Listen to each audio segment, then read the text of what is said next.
Ahead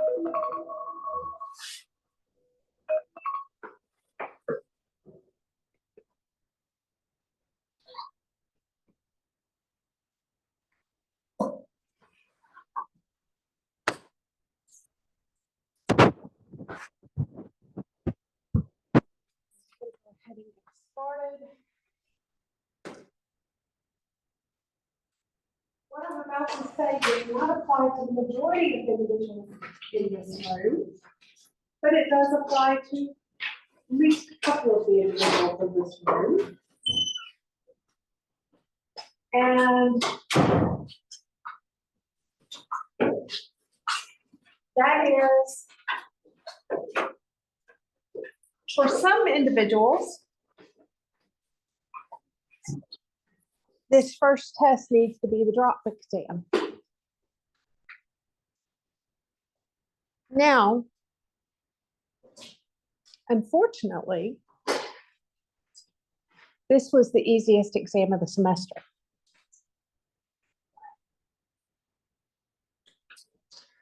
So something's got to change. Now, for some people, again, this doesn't apply to everybody in this room, I realize, but it does apply to some. That change could be in the form of attending class. There's supposed to be 26 of you in this class. Most of the time, there's only about half that number. So that tells me something right there. But on this test, there was 1 A, 8 Bs, 3 Cs, 2 Ds, and 12 Fs. The grades range from a low of 3 out of 150 points to a high of 144.75 out of 150 points.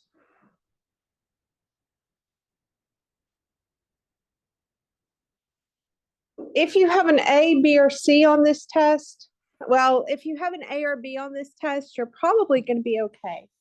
The C's, you probably need to see me, figure out what's missing. And the D's and the F's definitely need to see me to figure out what's missing. Because, like I said, this was the easiest exam of the semester.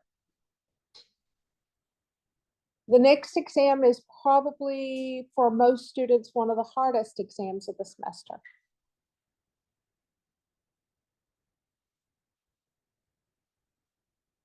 And I'm telling you that now because you need to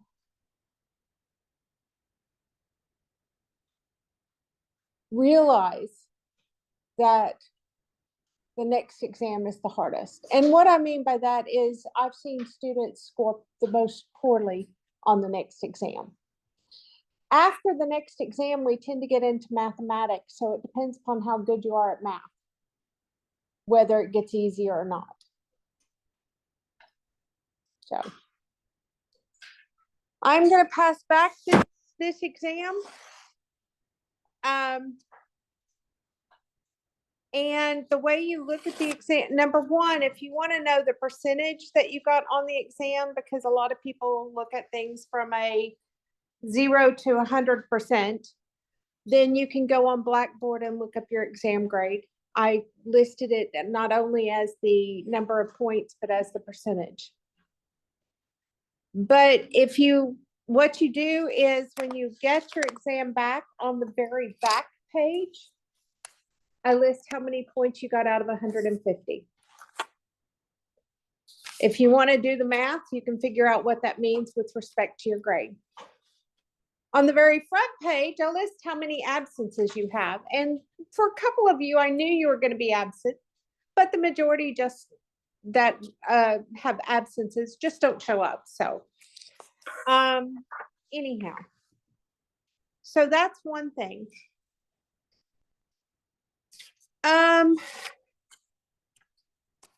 Next thing is you have the opportunity to earn what's close to a percentage point on your final course grade, not on this exam, but on your final course grade. Basically, you have the opportunity to earn 10 points. And one of the things I always try to do is come up with ways that you can earn bonus points, because I don't curve exams. I try to do bonus point opportunities. And one of those opportunities this semester is going to be a food donation drive. And if you, on the front, it lists the ideal foods. On the back is what and you have to turn this sheet back in with the information on the back. So your name and how many cans or items of food you donated. It also tells you on the back that you have to bring this to my office, not to class, but to my office by March 13th at 4 p.m. So that gives you a deadline that's about a month out. So if you want to do the donation, food donation, you can, as a bonus opportunity, you can pick this up. I will have some that does not require you to purchase food, because I know not everybody can.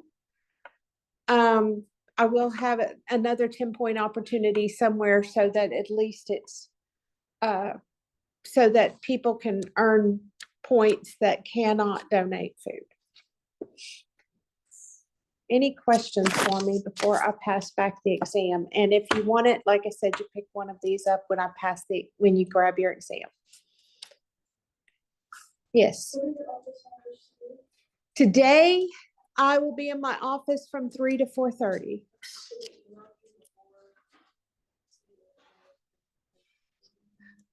During my office hours, no, that's not a necessity.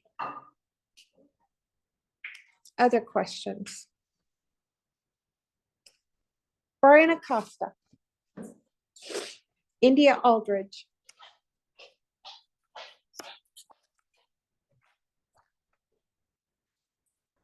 Kaylee Calloway. Luke Carner. Gavin Childers.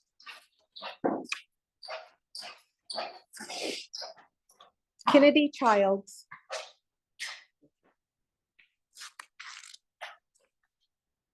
Adriana Dent. P. Dobbs. Micah Edwards. Dawson Gatlin. Peyton Landis.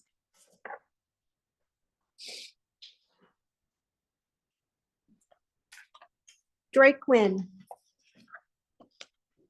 Amelia Nichols. Michael Pritchard. Kate Rice.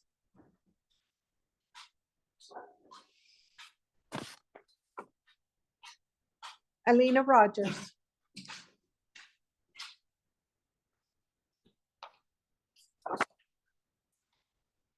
Maya Taylor. Zoe Travis.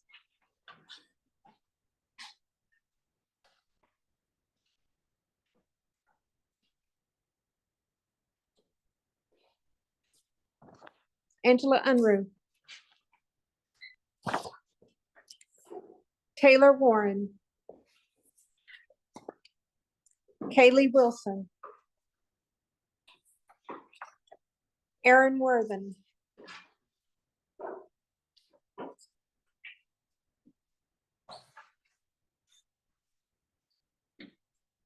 Did I miss anybody?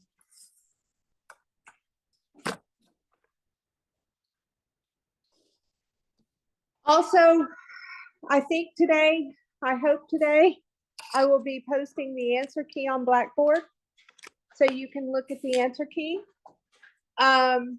Basically, on the left-hand side where you've been clicking online classroom or where you clicked active, there will be another button that says exams and keys. That's where I plan to post the exams and keys. That way you can see what you missed, and here, and folks, I am not infallible. I know that. Therefore, if I made a mistake, bring it to my attention. I believe according to your syllabus, you have a week to do so. So check the answer key and make sure I didn't make a mistake. Yes. Yes, I don't take your exams back. They're yours to keep. Other questions?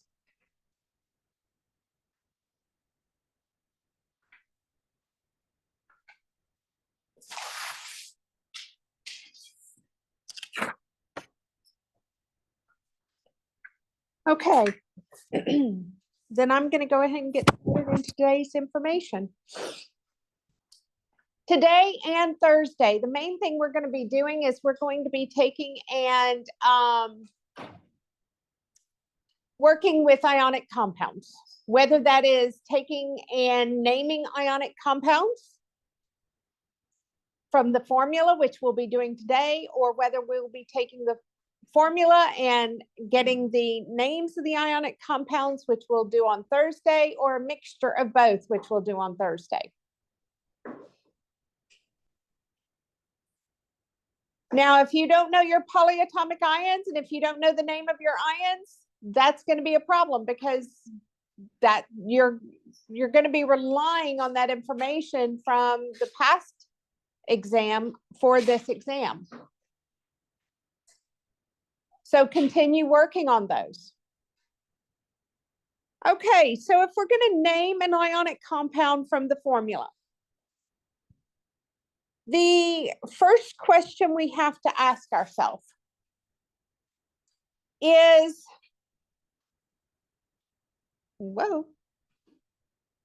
does the metal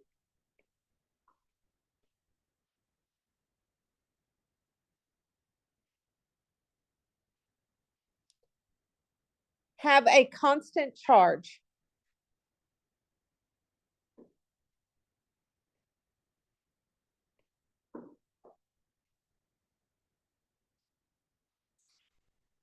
That's the first question. Does the metal have a constant charge? The ones that have a constant charge are group 1, which was a +1, group 2, which was a +2, silver, which is a +1, cadmium and zinc, which are +2, and aluminum, gallium, and indium, which are +3.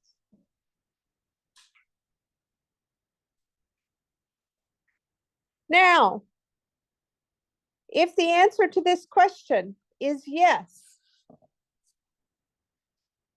then all you have to do is name the metal or cation,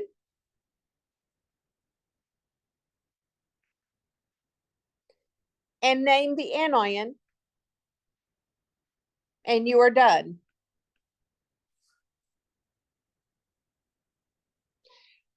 The issue comes when you answer no. Because when you answer no, that means that the metal can have more than one charge. So in that case, you need to name the metal or cation. Well, name the metal in this case. Give the charge.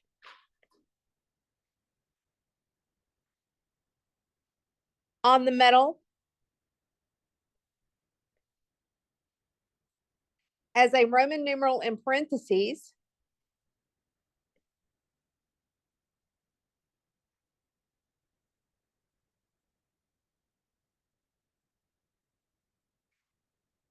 And name the anion.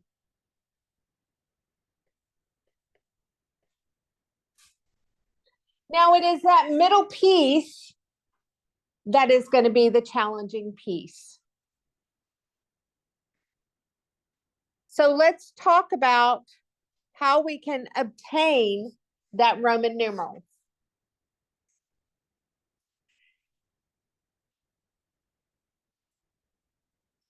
Basically, to obtain the Roman numeral, you are going to develop an algebraic equation. That algebraic equation is going to be the number of cations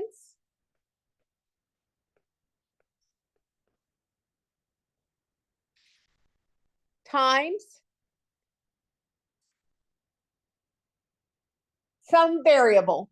It doesn't matter what variable, since there's nothing on the, let's see, is there something that does not start with?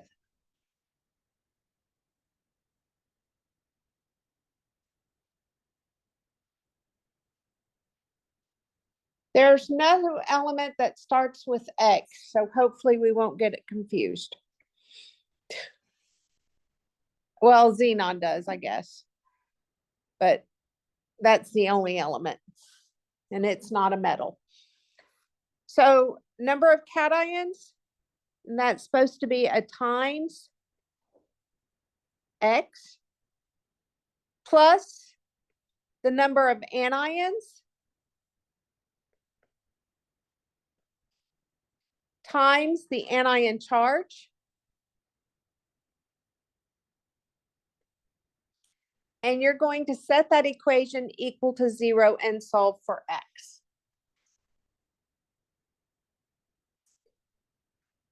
Now, the number of cations is going to be determined by the subscript, as is the number of the anions.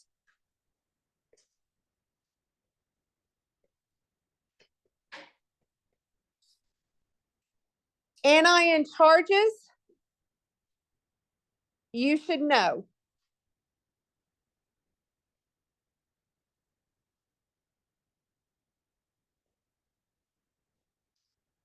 Because all anions have a constant charge.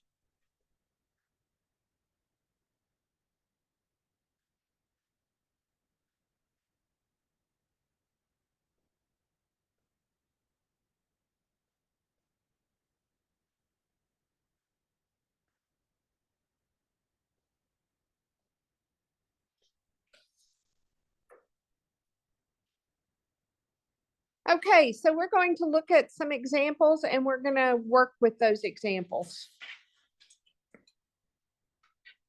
I'm going to do some with you, and then I'm going to let you do some on your own, and we're going to see how it goes.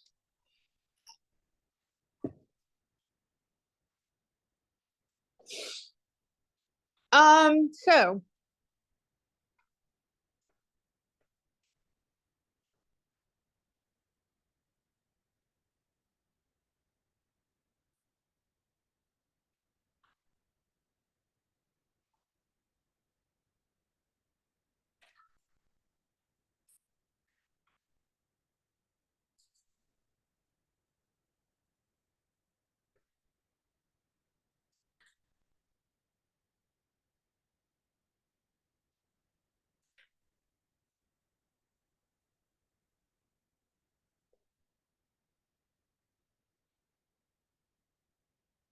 let's start with these.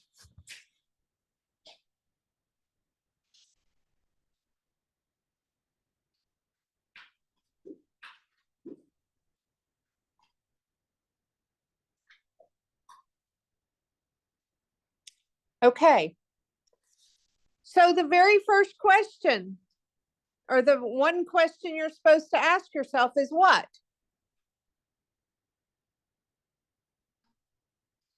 Does the metal have a constant charge? Does aluminum always have the same charge?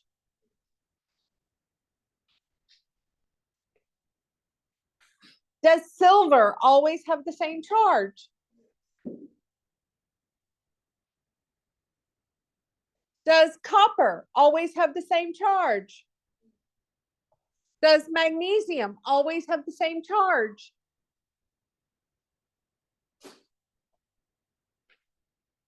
We did that because if the metal always has the same charge. You name the metal, you name the anion, you're done. So this is aluminum. And what is Cl as an anion? What's its name? Chloride. I think I heard it. It has the ending IDE because it is an anion of an element. Because silver always has the same charge. You name the metal, that's silver. And you name the anion. What is NO3? Nitrate. It's nitrate because it is in period 2. And therefore 3 oxygens is the biggest. We'll come back to copper here in a minute. Magnesium. It had a constant charge. And what is C2H3O2? That is acetate. So we just named 3 of them by naming the metal, naming the anion.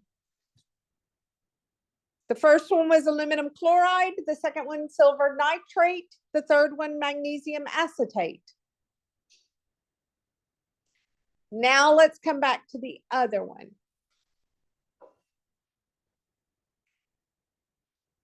We do not know the charge on this copper, so we're going to give it a X. What is the charge on oxygen, though?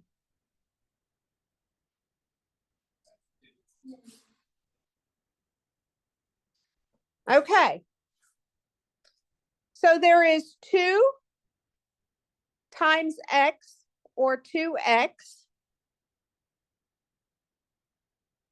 Even though it's not shown, there is 1 oxygen times a -2, so a -2 total. 1 times a -2 is a -2. And that is set equal to 0. 2x equals 2. X, therefore, equals 1. So to name this one, because its charge varied, we need to tell you or tell the reader what the charge is. This one is a charge of 1. So we're going to put 1 as a Roman numeral in parentheses. And now we name the anion. What's this anion name? Copper 1 oxide. It's copper 1 oxide, yes.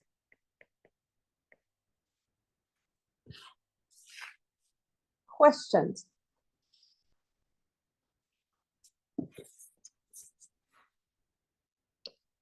Let's do some more.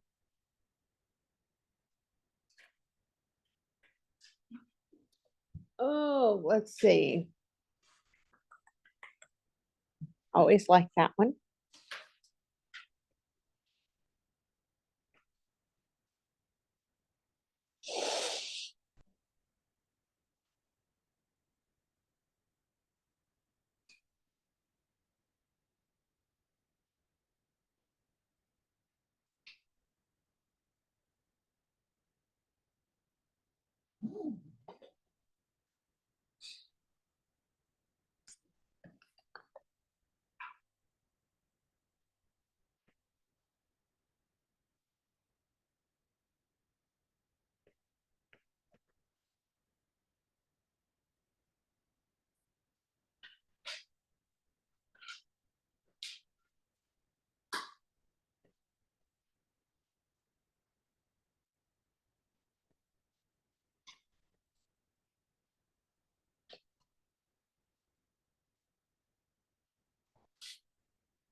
First things first.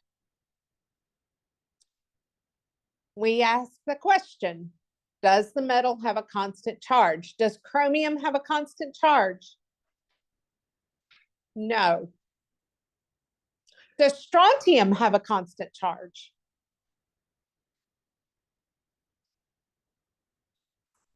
Yes, it's element 38. Does zinc have a constant charge? Does lead have a constant charge? Element 82. No. Okay, so we can easily name the two that had a constant charge. The first one is strontium. And what is the anion?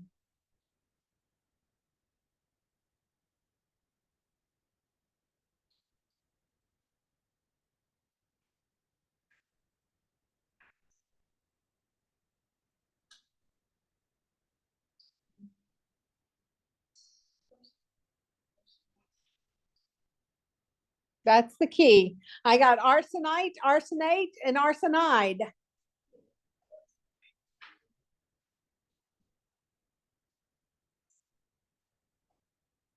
Okay, who thinks it's ITE? Who think it's ATE? Who think it's IDE? Those that said it's IDE are correct. The reason is because it's an anion of an element. It's not a polyatomic. So this is arsenide. If I can spell today, would be nice.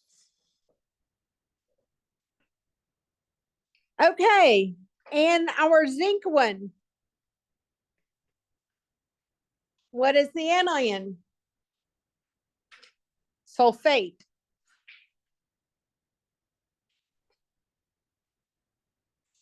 So that's zinc sulfate. Okay, now the other two, we're actually going to have to figure it out. So with our chromium, we're going to give it a Y, or excuse me, an X. E. We'll give it an X. I change from time to time which letter I want to give it because it's just a variable. What is the charge on sulfur? -2 because it's in group 16. So there is one chromium because there was no number showing. So that's 1x.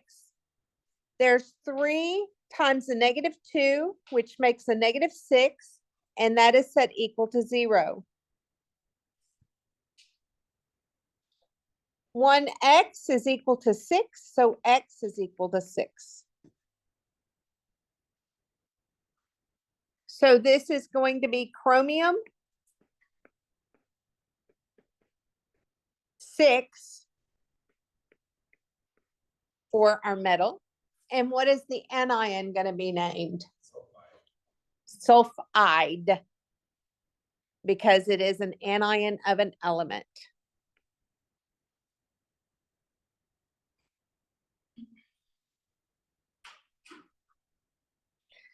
Okay, over here with our lead. Again, we're going to give lead an unknown charge. There is one lead. What is the polyatomic ion here? Dihydrogen phosphate. What is the charge on dihydrogen phosphate? A -1. So there is 1x. There is 2 dihydrogen phosphates times a -1. So that's a -2. And that is set equal to 0. 1x minus 1x is equal to 2. So x is equal to 2.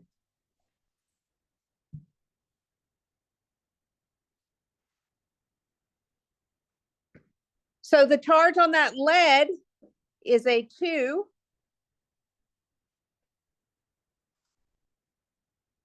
And then the polyatomic ion is dihydrogen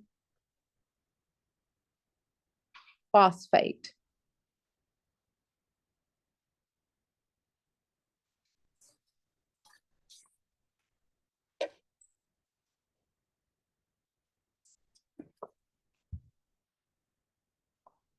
The only way to do it is to practice this, folks. And you're going to get lots and lots of practice. I hate to say it, but the homework that's due next Tuesday is going to give you a ton of practice.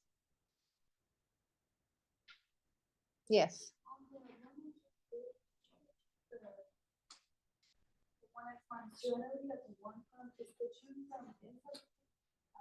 It's from outside the parentheses because, and I'm glad you asked that question.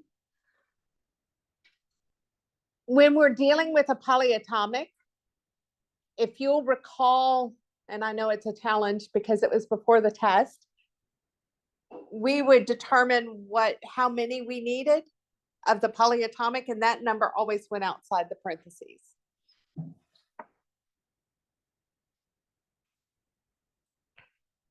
Okay, so let me give you some to do.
There's a few.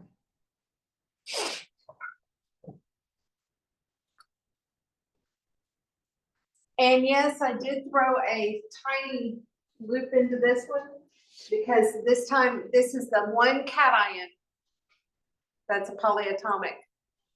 The rest of them, all the rest of the cations will be metals. Yes.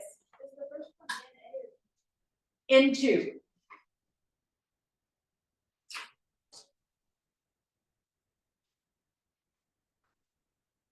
Speaking of which, you will never have a metal metal. It'll always be a metal, non-metal, or metal polyatomic. If that helps some.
Go ahead and sign.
The substance.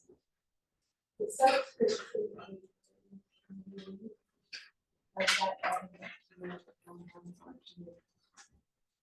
But when you're naming it, all you really look at is, you don't have to look at the subscripts when you're naming it. If you know always has the same.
Okay, let's see how it's going.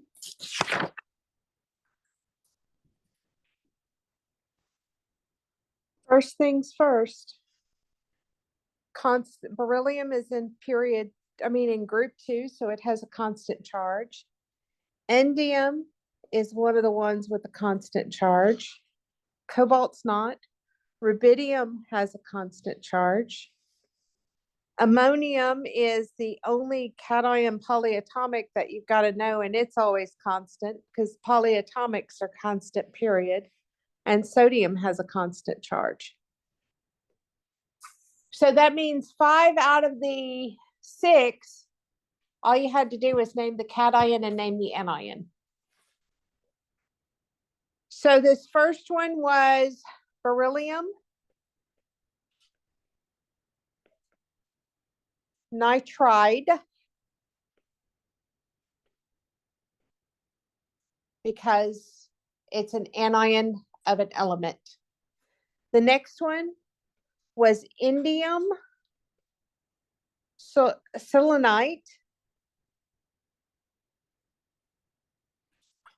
It's 8 because the 8 would have 4 oxygens since it's in period 3, 4, 5, and 6. The next one that was constant was rubidium acetate.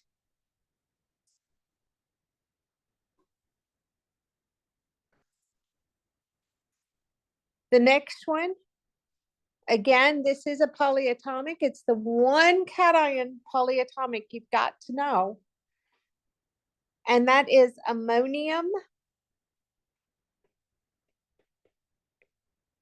phosphide. It is "ide" because it is an anion of an element.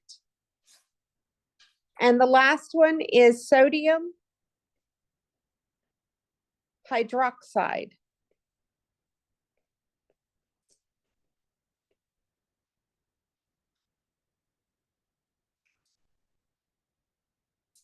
Any questions about those 5? Yes. The what? Which one? Indium selenite. Why is it "ite"? No. Indium selenite. First of all, indium has a constant charge. That's why it didn't need a Roman numeral.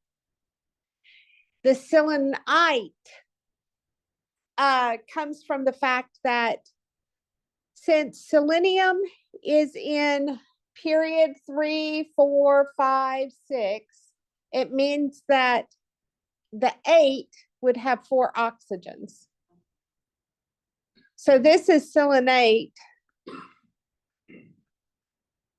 And since this has, even though my pen is making a mess, since this has 1 less oxygen, that's why it's selenite.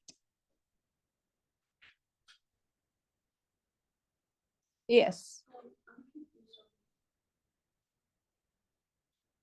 Because the anion is just nitrogen, correct? Anytime you have an anion of just an element, it gets the ending IDE. Other questions? So that's why the phosphide is also that case, because the anion is an element. And so it has to get the ending IDE. It doesn't matter how many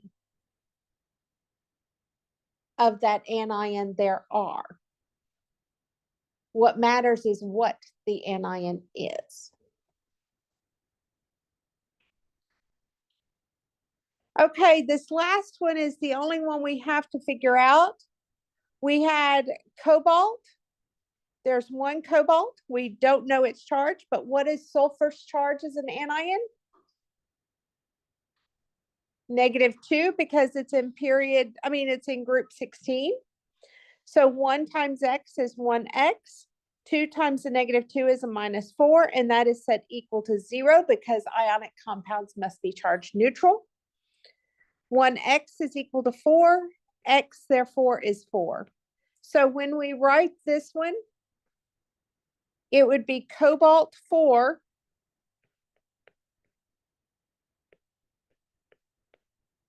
sulfide. Again, it does not matter how many of that anion it is, it's just the anion itself is an element.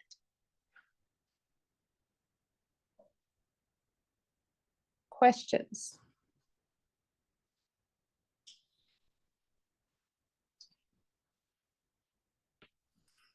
Let's do one more set. I'm going to put on here put on here 6 more for you to do. When you get done and you're waiting on everybody else, you can, if you want to see the answer key, I've laid it out on up front. But go ahead and work the problems and then come check out the answer key. So.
That's CA or C.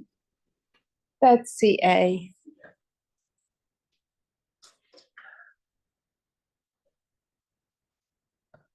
Where'd it go?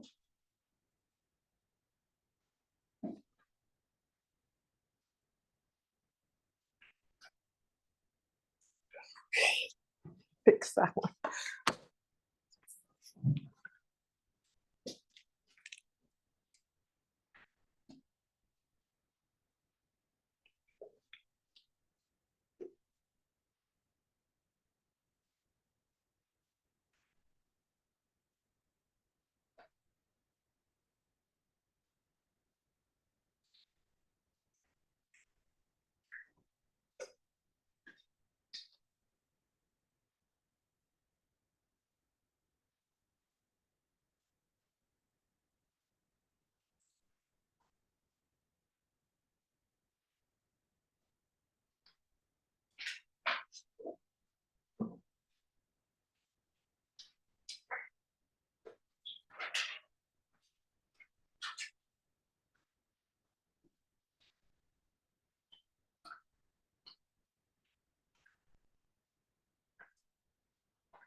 Okay, so sulfur is in period 16, so that makes it -2. The fact that there is 2 of those, so that's 1, it's 2 times -2 is -4.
This one, You didn't?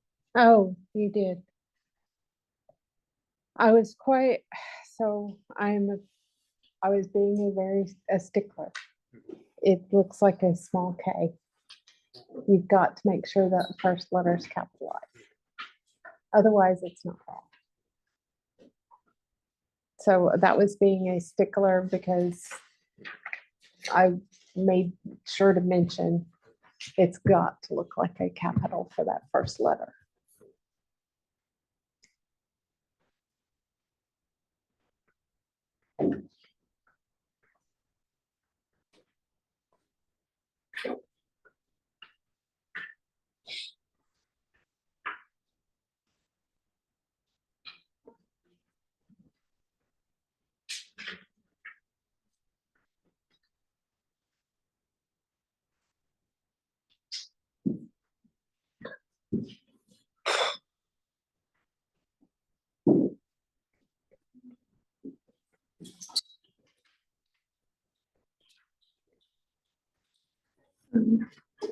So nitrate right here. The charge is incorrect. Yeah, I was gonna ask for clarification on that. Why it's negative.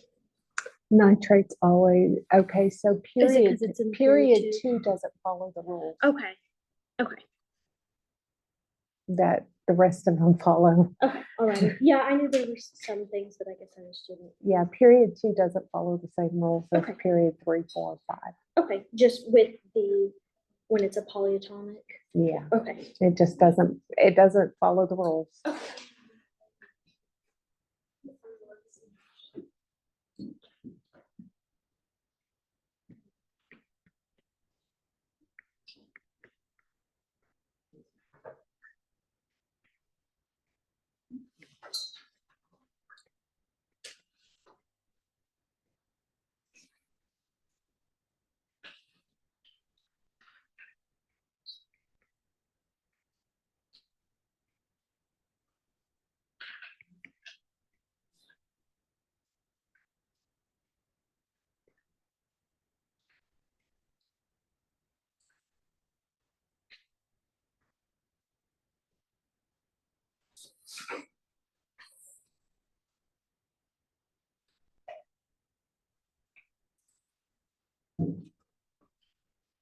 I have put the answers on the screen.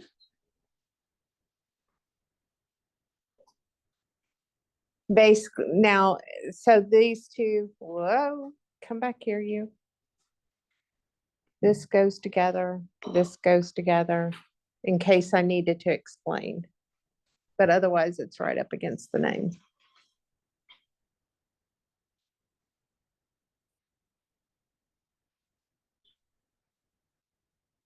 questions?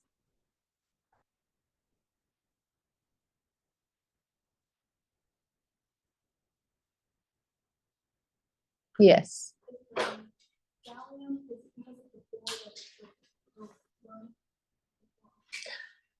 It is because bromines in group 17, so that's a family of 4. The biggest one, which is 4 oxygens, gets the prefix per. I don't understand it, but doesn't nitrate have just a -1 charge? It does indeed. So then why is ruthenium or maybe Okay, so nitrate, so if we do this, you have ruthenium, there's one of them. Nitrate, you just said, has a -1 charge. So it's 1 times X, and 3 times a -1 is a -3, so that's equal to 0. So it, X comes out equal to 3. So you were correct, it's just, you don't, one of the things that I know, and I don't know if this is what was confusing or not. NO3 is a single unit. The fact that the oxygen has a 3 beside it doesn't mean anything, because NO3 is like one item.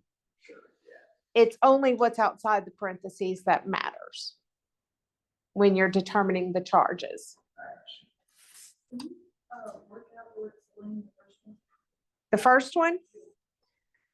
Okay, so you have 1 iridium times X. What is the charge? So sulfate, this is a unit. So what's sulfate's charge? -2. So you have 1 times X plus or minus 1 times a -2, which is, well, -2, and set that equal to 0. So X is equal to 2.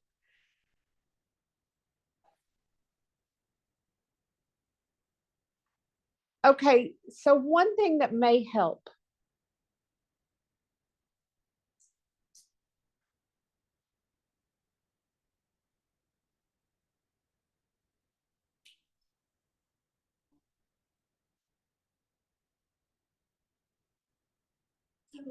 What may help is if you think of it as, okay, this doesn't have a parentheses, correct? But you know sulfate is SO4, correct? Put it in parentheses, just so you can say, I don't need to pay attention to the SO4 piece. I only need to pay attention to what's outside the parentheses. Same thing with cyanide here. Let's say we were to need it for for something that there's, let's say we were to need it for a metal that had multiple charges. Go, okay, cyanide is CN. Put it in parentheses. What's outside it is how many you need. Does that help? So you may have to think of it that way and just put a parentheses around the thing that stays together. And then whatever's outside is how many you're multiplying by. Did I see your hand? I thought it was -2 times 4. For which one? Okay, see, that's what I'm trying to get at. If, don't look at up there. If I said, what is that sulfate? What would you tell me? So that's why that SO4 is put together. And the -2 is for that entire thing. Does that help? So you may have to think of things that way until you get confident in working through them. I got your hand in a moment. I don't have a question, I just had a different way to say it. Okay, and sometimes other ways are great. The 4 is the number of oxygens in sulfates, not how many sulfates there are. And that's what you're multiplying the charge by, is how many. So if it was SO4 parentheses 2, there's 2 sulfates, and that's what you're multiplying by. But the 4 is the number of oxygens. So since it's not in parentheses, there's only 1 sulfate, and that's what you're multiplying by. Is 1, not the 4. You're pretty much just multiplying by the lack of a number. Correct. Would be 0. Well, no, if, But you're not In- multiplying, you're just. when we have a formula, the lack of a extra subscript means that there's 1. Yes, so it'd be 1 times negative. Correct. So, on the first one, I think I get it. So, I mean, the iridium has a variable which is just gonna be dependent on the anion, which is a polyatomic anion with a 2- charge. And that's why it's -2, x -2, is that right? Or where's the -2 coming from? It's coming from the fact that, I mean, technically, I guess I could have written it as,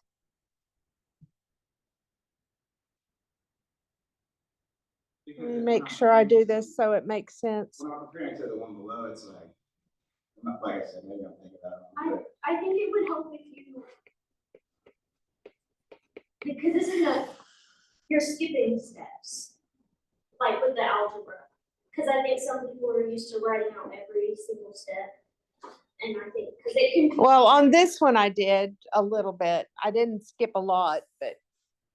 So basically, I need a ruler. I'm not tall enough. 1 times x is that. 1 times the -2 is that, equals 0. Yeah, I totally get that. What I'm confused is how it compares to the one below. The one below it, there was 1 times x, Um, and there's 3 times the -1, which gets that -3. Oh, okay, I'm seeing. So there's 3 nitrates with the -1 charge. Correct. The -1 is multiplied by 3. So Correct. it's negative. I see, that's what I'm confused. I see. Other questions?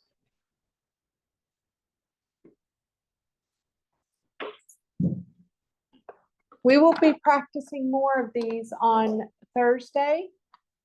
We've actually already done the key thing on Thursday, which is taking the name and converting it to the formula.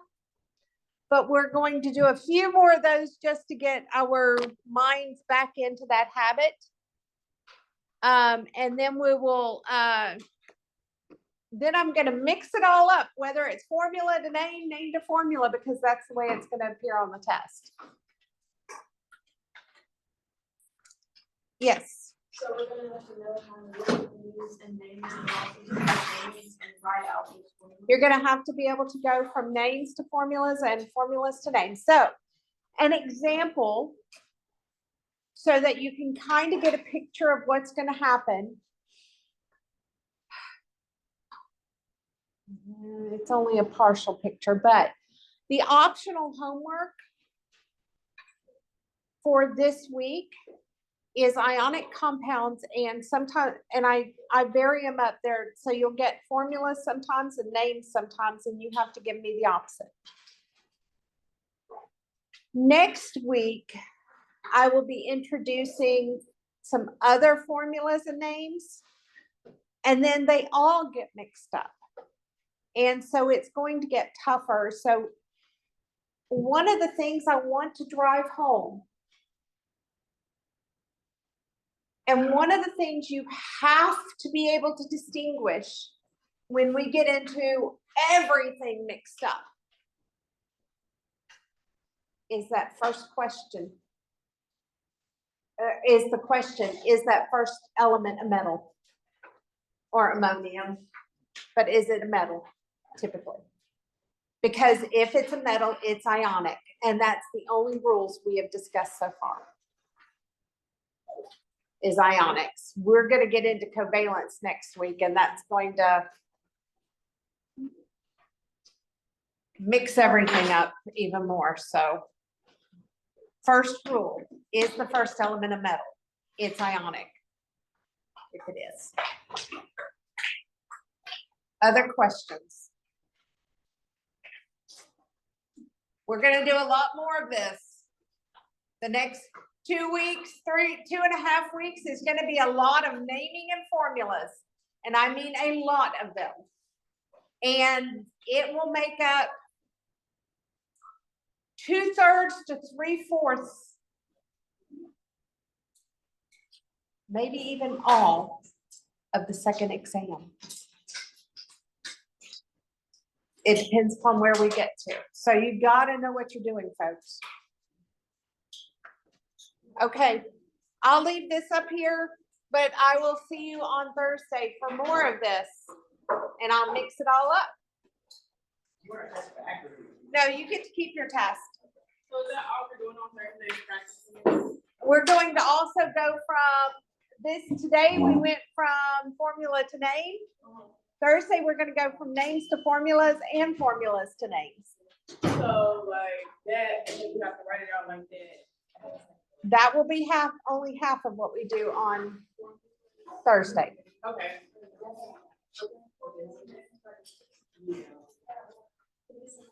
And I will say on the test, it was going to formulas that caught you the worst.